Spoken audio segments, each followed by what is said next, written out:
Guys তোমরা কি কেউ এই জায়গাটাকে চিনতে পারছো? তোমরা কেউ এই জায়গাটাকে চিনতেও পারো যারা যারা সাবস্ক্রাইব করে রেখেছো। এটা হলো সেই জায়গাটা যেখানে আমি এক সপ্তাহ আগে আপেল, কলা আর লেবুকে মানে তিনটে ফলকে মাটির তলায় পুঁতে রেখেছিলাম দেখার জন্য যে কোন ফলটা সবথেকে আগে পচে যায়। গাইস আমি মাটির তলা থেকে ফলগুলোকে বের করার আগে তোমরা যারা যারা নতুন প্লিজ সাবস্ক্রাইব করে দাও, সাবস্ক্রাইব না করলে কিন্তু বের করবো না। সেই মতো এই জায়গাটাকে হাত দিয়ে খোঁড়া শুরু করে দিলাম।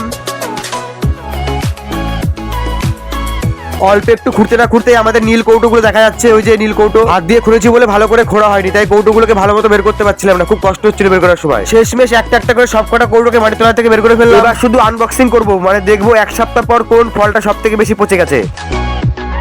প্রথমে দেখবো আপেলের বাক্সটা, আপেলটা কি ভালো আছে নাকি খারাপ হয়ে গেছে। গন্ধ শুকে তো মনে হচ্ছে ভালো আছে, তাই খেয়েও দেখলাম, বুঝতে পারলাম ভালোই। এবার সেকেন্ড বক্স কমলালেবু, খুলেই দেখছি কমলালেবুর বাক্সের মধ্যে জল জমে গেছে। জল জমে গেছে যেহেতু তাই ছুলে খেয়ে দেখলাম, এটাও কিন্তু অতটা খারাপ হয়নি। এবার সবার লাস্ট কলার বাক্সটা, আমাকে অনেকজন কমেন্ট করেছিল কলা সবার আগে খারাপ হয়ে যাবে, তো দেখা যাক। সত্যি গাইস কলার অবস্থাটা একদম খারাপ হয়ে গেছে, এটা আর খাওয়ার অবস্থায় নেই, এর থেকে ভীষণ বাজে গন্ধ বেরোচ্ছে।